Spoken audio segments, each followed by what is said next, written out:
So hello and welcome. तो आज हम लोग इस वीडियो में देखने वाले हैं क्लास 10th का सोशल साइंस का chapter number 14 democracy and independence India. तो जैसे कि इसके ऑलरेडी 4-5 वीडियोस आ चुके हैं और उन सारे वीडियोस में हमने क्या चीज डिस्कस किया कि जब इंडिया हमारा इंडिपेंडेंट हुआ 1947 में, हमारे यहाँ कॉन्स्टिट्यूशन बना, उसके बाद के सिनारियो क्या-क्या थे, वो सब चीजें हम लोग पिछले वीडियोस में जो है डिस्कस किए हैं। आज के वीडियो में हम लोग क्या डिस्कस करने वाले हैं, foreign policy and relation with neighbours. देखो, फॉरेन पॉलिसी का मतलब क्या होता है कि आप दूसरे कंट्रीज के साथ किस तरीके का बिहेवियर करोगे। जैसे इंडिया एक कंट्री है, चाइना कंट्री है, रशिया, अमेरिका, कनाडा सब कंट्री है। तो हमारा इंडिया का दूसरे कंट्रीज के साथ रिलेशन जो बनेगा वो किन किन पॉइंट्स पर बनेगा, किन कंट्रीज के साथ हमारे रिलेशन होंगे, किन कंट्रीज के साथ हम रिलेशन अच्छे से नहीं मेंटेन करेंगे, ये सब कहानियां क्या कहलाती हैं, फॉरेन पॉलिसी कहलाती हैं। उसके बाद रिलेशन विद नेबर्स। जैसे मान लो आपका घर है, आपके घर के आसपास और भी बहुत सारे घर होते हैं। तो बेसिकली आप इसको अपने घर के एग्जाम्पल की तरह लो कि आप अपने अड़ोसी पड़ोसियों से अपना रिलेशन कैसा रखना चाहते हो। तो हर कोई चाहता है कि उसका पड़ोसी क्या हो, उसके साथ अच्छा रिलेशन रखे, उसके साथ झगड़ा ना हो। क्यों? क्योंकि जब जरूरत पड़ेगा तो आपके जो रिलेटिव हो तो दूर रहते हैं, कहीं पर वो दूर से नहीं आ पाएंगे। इमरजेंसी पीरियड में आपके घर के जो नजदीक में जो रहने वाले लोग हैं, वही तो आपकी हेल्प करेंगे ना। तो एक तो ये पर्पस हुआ कि आप अपने घर के आसपास के पड़ोसियों के साथ अच्छा रिश्ता इसलिए रखते हो ताकि इमरजेंसी में क्या हो सके, काम आ सके। दूसरा, अगर आपने अपने पड़ोसियों के साथ अच्छा रिश्ता नहीं रखा तो हो सकता है कि आपके पड़ोसी जो है दिन रात आपको परेशान करें। आप सो रहे हो, आपके घर के पड़ोसी के लोग आपको पत्थर फेंक के आपके घर में चले जाएं, आप उनके यहाँ बंदूक लेके तो नहीं जा पाओगे ना। तो अगर आपको अच्छे से किसी जगह पर रहना है तो अपने घर के आसपास के लोगों के साथ अच्छा रिश्ता बनाकर रखना होगा। उसी तरीके से अगर किसी कंट्री को पीसफुली अच्छे से रहना है ताकि कोई डिस्टरबेंस ना हो, तो हमें क्या करना पड़ता है, अपने आसपास के पड़ोसी देशों के साथ अच्छा रिश्ता बनाकर जो है रखना पड़ता है। ठीक है। अब मैं आपको चैप्टर स्टार्ट करने से पहले इंडिया के नेबर में कौन-कौन से कंट्रीज हैं, मैं उनका एक बार आपको नाम बता देता हूं। एक तो हमारा सबसे बड़ा जो बोल सकते हैं कि चाहने वाला एक कंट्री है जिसका नाम पाकिस्तान है। ठीक है। दूसरा अफगानिस्तान है। तीसरा चाइना है। चौथा नेपाल है। ठीक है। पांचवा भूटान है। छठवां बांग्लादेश है। ठीक है। और एक और, अब पाकिस्तान हो गया, अफगानिस्तान हो गया, चाइना हो गया, नेपाल हो गया, भूटान हो गया, और एक एक और चीज छूट रहा है, कोई बांग्लादेश हो गया, म्यांमार हो गया। ठीक है। म्यांमार, ये ये 7 कंट्रीज हैं जो कि हमारे इंडिया जो है इनके साथ लैंड बॉर्डर शेयर करता है। ठीक है। इसके अलावा बोलोगे आप सर श्रीलंका। देखो, श्रीलंका हमारा नेबर तो है लेकिन बीच में बहुत बड़ा ओशन है, तो वो हमारे साथ डायरेक्ट बॉर्डर शेयर नहीं करता है, लेकिन वो नेबर है। तो हमारे साथ जो बॉर्डर शेयर करने वाले 7 कंट्रीज है ये हैं। तो इनके साथ हमारा रिलेशन अगर अच्छा होगा तब हमारे यहाँ प्रॉब्लम्स नहीं होंगी। अगर इनके साथ रिलेशन अच्छा नहीं होगा, जैसे पाकिस्तान चाइना के साथ हमारे रिलेशन अच्छे नहीं है, तो पाकिस्तान से आए दिन टेररिज्म एक्टिविटीज जो है इंडिया में होती रहती हैं। आप लोगों को याद होगा 26/11 का हमला मुंबई में हुआ था, और भी बहुत सारे क्या बोलते हैं टेररिस्ट एक्टिविटीज होती है, आज भी जम्मू कश्मीर में होती हैं। ये चीजें नहीं होती अगर हमारे पाकिस्तान के साथ रिश्ते अच्छे होते। लेकिन पाकिस्तान कभी भी इंडिया के साथ रिलेशन अच्छा बनाने की कोशिश नहीं किया, वो हमेशा इंडिया को बर्बाद होते देखना चाहता है। उसी का एक और दोस्त है, जिसको बोलते हैं ना, दुश्मन का दुश्मन दोस्त होता है। तो पाकिस्तान का मतलब इंडिया का दुश्मन एक तरीके से पाकिस्तान है, और चाइना भी है, तो ये दोनों आपस में फ्रेंड बन जाते हैं। और चाइना भी अपने तरीके से क्या करता है, बहुत सारे प्रॉब्लम्स क्रिएट करता है। तो अगर हमारे नेबर्स के साथ हमारे रिलेशन अच्छे नहीं होंगे तो हमें इंटरनल और एक्सटर्नल बहुत सारे प्रॉब्लम से जो है जूझना जो है पड़ सकता है। जैसे हमारे घर का एग्जांपल लिया हमने, सेम वही कंट्री पर भी अप्लाई होता है। अब स्टार्ट करते हैं क्या क्या इसमें हमें पढ़ना है। Foreign policy deals with the establishing a good relation with other countries in the international community. Foreign policy का मतलब वही होता है, इंटरनेशनल लेवल पर हम किस कंट्रीज के साथ कैसा रिलेशन बना के रखना चाहते हैं। A country's foreign policy is shaped by its ideal, interest and requirement. कोई भी कंट्री दूसरे कंट्री के साथ, जैसे आप किसी से दोस्ती कब करते हो, जब आपका उसमें इंटरेस्ट हो, जब आप उसके उसके लिए मतलब कोई आपके लिए वो कुछ अच्छा कर सकता है, आपकी रिक्वायरमेंट को फुलफिल कर सकता है। तो जैसे आप क्लास के टॉपर के साथ दोस्ती बनाकर क्यों रखते हो? ताकि एग्ज़ाम आए तो आपको कुछ पढ़ा दे, कुछ हेल्प कर दे ताकि आप पास हो जाओ।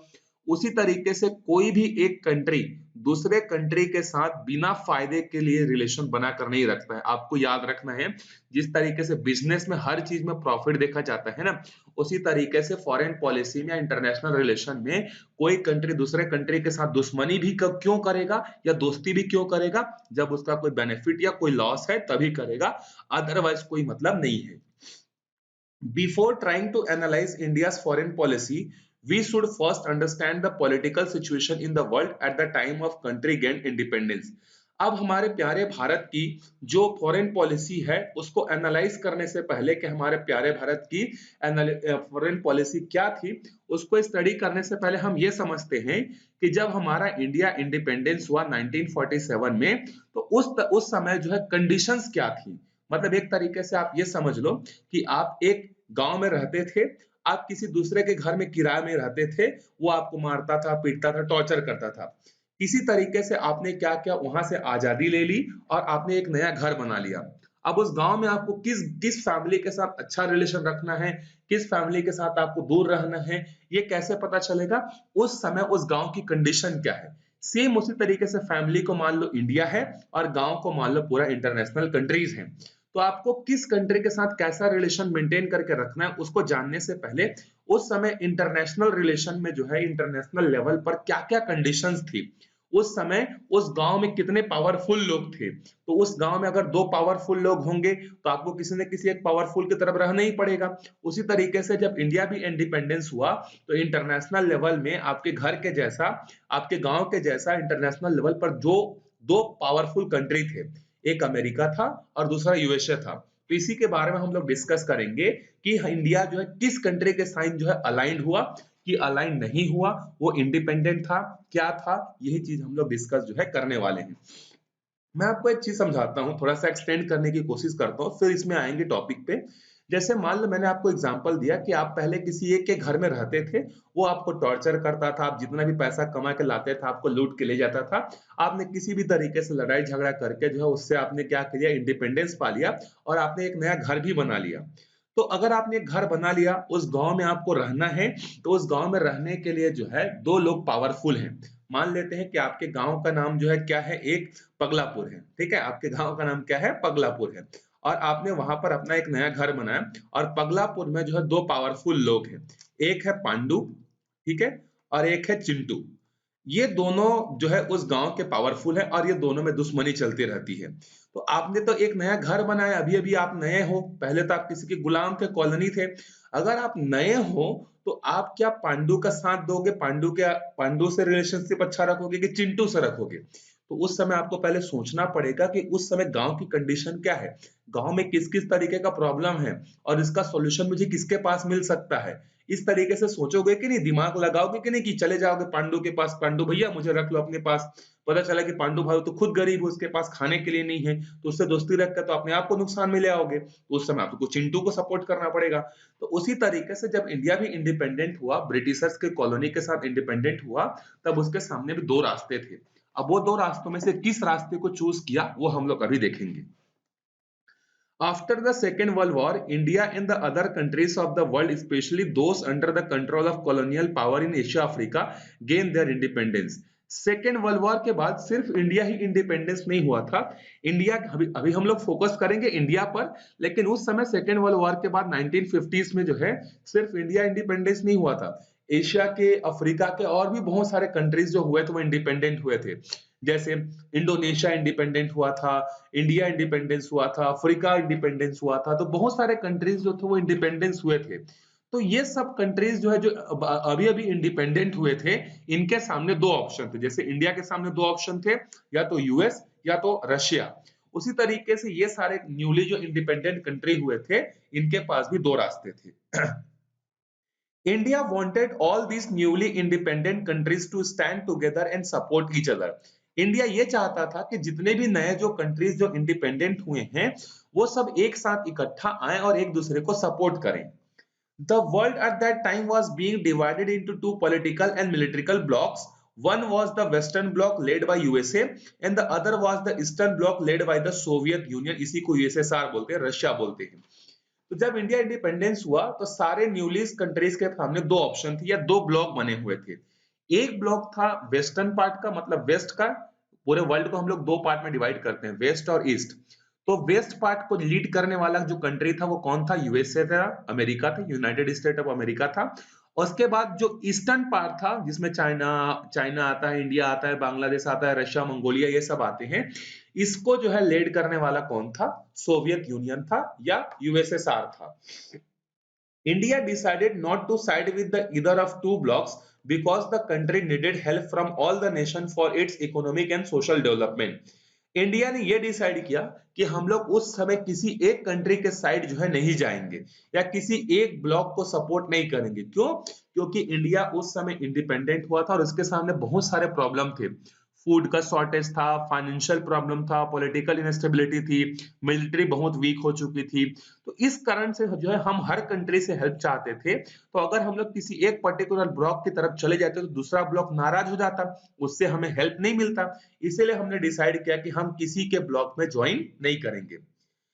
If it joined one block, it would not get the support of the countries in the other blocks. अगर एक कंट्री को इंडिया उस समय ज्वाइन कर लेता तो दूसरे ब्लॉक से कोई हेल्प नहीं मिलता। So India chose to trade its own path, independence of the two blocks.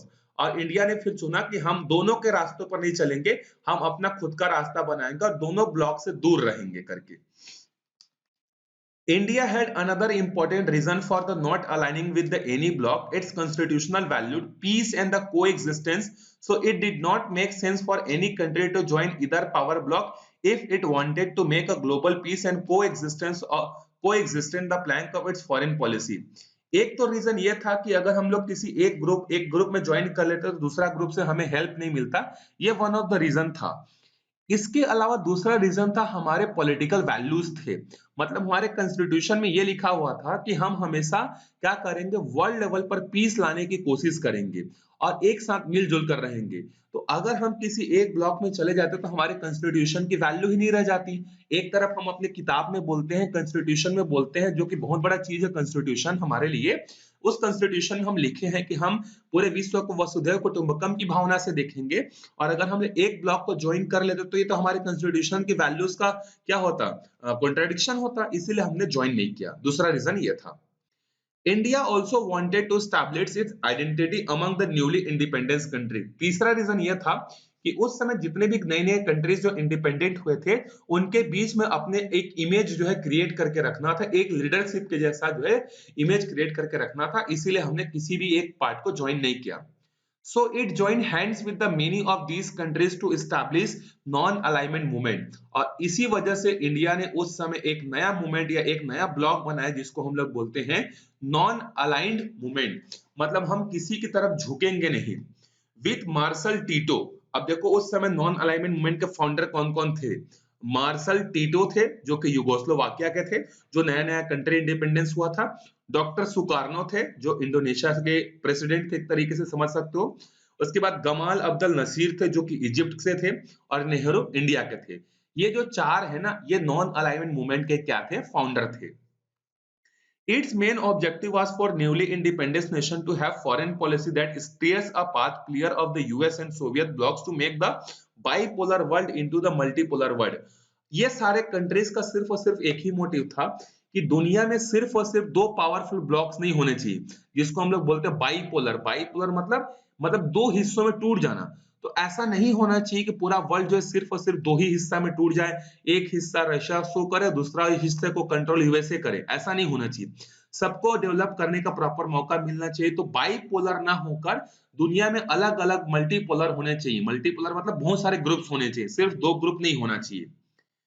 The non-aligned nation adopted a policy of not bowing to the dictates of the either bloc but deciding on the merit of all international issues। इसके अलावा हम दो blocks पर तो जाएंगे ही नहीं। दुनिया में सिर्फ दो ब्लॉक नहीं होने चाहिए, बल्कि बहुत सारे ब्लॉक्स होने चाहिए। जिस कंट्री को जिसमें मर्जी हो उसमें वो जाके ज्वाइन कर सके, ऐसा सिचुएशन होना चाहिए। ये इंडिया के और साथ ही साथ जो नॉन अलाइन्ड मूवमेंट के जो फाउंडर थे उन्होंने ये बात रखा था। However, despite its policy of non-alignment, India titled towards the Soviet Union. One reason for this tilt was India's tense relationship with Pakistan, which had gained the support of Britain and the US. India sought to strengthen its ties with the Soviet Russia, not just for political support, but to seek a help for its planned development and industrialization. देखो, जब India independent हुआ 1954-53 के आसपास non alignment movement establish हुआ था, लेकिन कुछ ही साल बाद 8-10 साल बाद जो है हम रशिया की तरफ जो है क्या हो गए, टिल्ट हो गए मतलब हमने पूरी तरीके से ज्वाइन तो नहीं किया रशिया वाले ब्लॉक को, लेकिन हमने रशिया की तरफ अपना झुकाव जो है ज्यादा बढ़ा लिया, मतलब रशिया से थोड़ा सा फ्रेंडशिप हमने ज्यादा बढ़ा लिया। अब आप बोलोगे सर अभी आपने बोला कि इंडिया सबका मतलब लीडर बनना चाहता था, किसी ग्रुप में शामिल नहीं होना चाहता था, फिर अचानक से ऐसा क्या हुआ कि इंडिया को जो है एक ग्रुप में ज्वाइन होना पड़ा? तो उसका रीजन है उस समय का कंडीशन, क्योंकि उस समय ऐसा सिचुएशन था कि पाकिस्तान इंडिया से नया-नया अलग हुआ था और पाकिस्तान की हमेशा इच्छा थी कि इंडिया को बर्बाद करे। तो पाकिस्तान के इस मोटिव को सपोर्ट करने के लिए जो ब्रिटेन था और जो अमेरिका था वो उसको फुल सपोर्ट कर रहा था। पैसे भी सपोर्ट कर रहा था, अर्नामेंट्स भी सपोर्ट कर रहा था, वेपन्स भी दे रहा था, हर तरीके का सपोर्ट दे रहा था। तो अगर ऐसे समय में अगर हम लोग नॉन अलाइनमेंट मूवमेंट पर टिके होते, तो हम लोग लॉस पे होते। पाकिस्तान आज हमको बर्बाद कर देता। तो इसी चीज से बचने के लिए कि पाकिस्तान का सपोर्ट अगर ब्रिटेन और यूएसए कर रहा है, तो हमें भी अब एक पावरफुल कंट्री का सपोर्ट चाहिए और पावरफुल कंट्री का सपोर्ट हमें कहां से मिला? रशिया से मिला। इसीलिए आज भी देखो रशिया और यूक्रेन का वॉर होता है ना, रशिया आपको पता होगा कि रशिया और यूक्रेन का 7-8 महीने से वॉर चल रहा है। लेकिन इंडिया ने कभी भी रशिया का साथ नहीं छोड़ा, क्योंकि रशिया ने हमें उस समय हेल्प किया था जिस समय पाकिस्तान का सपोर्ट करने के लिए ब्रिटेन था, अमेरिका था, सुपर पावर पाकिस्तान को सपोर्ट कर रहे थे। ऐसे समय में रशिया ने हमें बचाया था। मैं आपको एक चीज बताता हूँ, आपके रोंगटे खड़े हो जाएंगे। यूएसए जिसको आज हम लोग इंडिया का एक फ्रेंडली कंट्री बोलते हैं, एक समय ऐसा था कि यूएसए जो है इंडिया को डिस्ट्रॉय करने के लिए जो है बहुत सारे एरोप्लेन्स बॉम्बार्डिंग करने के लिए भेज रहा था, जहाज भेज रहा था। अगर उस समय अटैक करने के लिए जो यूएसए ने जो एरोप्लेन वगैरह भेजा था, उस समय अगर रशिया सही समय पर आकर उनको ब्लॉक नहीं करता, ठीक है, चाहे वो क्या होते एरोप्लेन को ब्लॉक ना करता और ना ही सी रूट पे जो जहाज आए थे उनको अगर नहीं रोकता, तो आज हम लोग दूसरे कंडीशन पर होते। तो रशिया ने हमें मरते समय पर जो है हेल्प किया था, इसीलिए आज भी हमारा रिलेशन जो है रशिया के साथ बहुत अच्छा है। इवन अगर रशिया 5 मिनट लेट भी हो जाता, 10 मिनट लेट भी हो जाता, तो यूएसए के जो बॉम्बार्डिंग करने वाले जो प्लेन जो आए थे, जो शिप आए थे, वो इंडिया को डिस्ट्रॉय करके चले जाते। ठीक है, तो रशिया ने हमारा हेल्प किया था, इसीलिए हम नॉन अलाइनमेंट मूवमेंट से अब थोड़ा सा टिल्ट होने लगे, किसके तरफ? रशिया की तरफ। इसके अलावा एक तो हमें सब सिक्योरिटी भी चाहिए था, इसीलिए अभी हम लोग रशिया की तरफ गए। दूसरा, हमारा इंडिया उस समय जब डेवलप हुआ था तो बहुत गरीब था, खाने के प्रॉपर ग्रेन्स वगैरह नहीं थे, बहुत सारे प्रॉब्लम्स थी। तो रशिया उस समय जो है 5 ईयर प्लान चलाता था कि कंट्रीज को 5 साल में एक टारगेट लेता था और 5 साल में इस फील्ड में हमें डेवलपमेंट करना है करके 5 ईयर प्लान चलाता था। तो इस 5 ईयर प्लान के भी हम लोग और इंडस्ट्रियलाइजेशन को बढ़ाने के लिए भी हमने रशिया का हेल्प लिया। और इसका सबसे बड़ा एग्जांपल हमारे छत्तीसगढ़ में बना भिलाई का बीएसपी, भिलाई स्टील प्लांट जो है वो रशिया के हेल्प से जो है बना है। और आपको यहाँ पर मिलेगा मैत्री गार्डन, हो सकता है बहुत सारे लोगों ने मैत्री गार्डन देखा भी होगा। तो ये जो भिलाई का जो मैत्री गार्डन है ना, ये मैत्री गार्डन इंडिया और रशिया के फ्रेंडशिप के लिए जो है यादगार बनाने के लिए ही जो है इसको बनाया गया था। तो सोच सकते हो कि उस समय की कंडीशन कैसी थी। अमेरिका हमें मारने वाला था, उसी समय आकर जो है रशिया ने हमारी हेल्प की। तो हमारा भी फर्ज बनता है कि आज के डेट में अगर रशिया प्रॉब्लम में है, तो हम भी उसका सपोर्ट करें। ठीक है, तो अब देखते हैं आगे। In 1954, India signed an agreement with the China to establish reciprocal relation known as the Panchsheel doctrine. ये आपको एग्जाम में पूछ सकता है कि पंचशील डॉक्ट्रिन जो है कब जो है एस्टैब्लिश हुआ था, कब साइन हुआ था। तो देखो, इंडिया हमेशा किसी भी नेबर के साथ एग्रेसिव रिलेशन नहीं रखना चाहता था। वो ये चाहता था कि सारे के साथ हमारे रिलेशन अच्छे हो, इवन चाइना के साथ, पाकिस्तान के साथ। तो हमने चाइना के साथ हमारे रिलेशन अच्छे हो, इसके लिए उस समय जवाहरलाल नेहरू हमारे इंडिया के प्राइम मिनिस्टर थे। उन्होंने जो है पंचशील डॉक्ट्राइन साइन किया था, जिसमें 5 पॉइंट्स पर जो है चाइना के साथ हमने क्या किया था, ट्रीटी किया था कि हम इस 5 पॉइंट को क्या करेंगे, एक दूसरे के अगेंस्ट जो है हम लोग इसको यूज करेंगे और फॉलो करेंगे और एक दूसरे के साथ शांति से रहेंगे। मतलब एक तरीके से आप ये समझ लो कि आपने अपने पड़ोसी के साथ जो है एक समझौता कर लिया कि आप कचरा हमारे साइड नहीं फेंकोगे, ना हम आपके कचरे को हमारे साइड के कचरे को आपके साइड फेंकेंगे। आपके घर में कोई लड़ाई झगड़ा होगा तो हम इंटरफेयर नहीं करेंगे, हमारे घर में जो लड़ाई झगड़ा होगा उसमें आप इंटरफेयर ना करना। इस तरीके से आपने क्या-क्या जो नया-नया घर बना था, आपने अपने पड़ोसी के साथ जो है इस तरीके से जो है रिलेशनशिप मेंटेन कर लिया। तो वो 5 पॉइंट्स क्या-क्या थे? Mutual respect for each others territorial integrity and sovereignty. हमने बोला कि हमारा इंडिया का जितना बड़ा एरिया है और चाइना का जितना बड़ा एरिया है, हम आपके एरिया का रिस्पेक्ट करेंगे, आप हमारे एरिया का रिस्पेक्ट करोगे। ना हम आपके एरिया में बिना मतलब का आएँगे और ना आप हमारे एरिया में बिना मतलब का आओगे। ये पहला था। दूसरा, म्यूचुअल नॉन एग्रेशन, हम एक दूसरे के खिलाफ कभी भी लड़ाई झगड़ा नहीं करेंगे। तीसरा था mutual non interference in each others internal affairs, हम अपने इंटरनल अफेयर्स में कोई भी हस्तक्षेप नहीं करेंगे, इंटरफेयर नहीं करेंगे। आपके कंट्री का इंटरनल मैटर क्या है उस पर हम कमेंट नहीं करेंगे। हमारे इंडिया के अंदर में जो भी इंटरनल मैटर होगा, किसी के साथ लड़ाई झगड़ा कुछ भी होगा, इसमें आप कुछ नहीं बोलोगे। चौथा था equality and the cooperation for mutual benefit, एक दूसरे के बेनिफिट के लिए हम लोग हमेशा कोऑपरेशन करेंगे और एक साथ जो है इक्वालिटी बनाकर रखेंगे। और लास्ट था कि हम एक साथ शांति के साथ रहेंगे, लड़ाई झगड़ा बिल्कुल भी नहीं करेंगे। हमने ये 5 पॉइंट साइन किया था, लेकिन चाइना ने इन पांचों पॉइंट्स को जो है फॉलो नहीं किया और उसने 1962 में हमारे अगेंस्ट जो है क्या कर दिया, वॉर कर दिया और उस वॉर में हमें बहुत गंदे तरीके से जो है हार जो है झेलना पड़ा। अब वो क्यों ऐसा हुआ उसको हम लोग अगले वीडियो में जो है डिस्कस करेंगे। इसके वीडियोस आते रहेंगे, काफी लॉन्ग टाइम के बाद आए, मैं पूरी कोशिश करूंगा कि ये चैप्टर को मैं आपको 3-4 दिन में खत्म करके आपको वीडियोस प्रोवाइड करा दूं। तब तक आप वीडियोस को ज्यादा से ज्यादा लोगों तक शेयर कीजिए। एक वन मोर रिक्वेस्ट आपसे ये है कि मैं आपसे कुछ ज्यादा बोलता नहीं हूँ किसी वीडियो में कि आप चैनल को सब्सक्राइब कर दो, लेकिन मैं देखता हूँ एनालिटिक्स में कि जितने भी व्यूज होते हैं, व्यूअर्स जो होते हैं काफी ज्यादा होते हैं, अच्छी बात है, लेकिन उसमें से सिर्फ 40% लोग चैनल को सब्सक्राइब करते हैं, बाकी 60% चैनल को सब्सक्राइब नहीं करते। आपको एक सब्सक्राइब का बटन ही तो प्रेस करना है, इससे मेरा कॉन्फिडेंस बूस्ट अप होगा। तो आपसे रिक्वेस्ट है कि आप प्लीज चैनल को सब्सक्राइब करिएगा।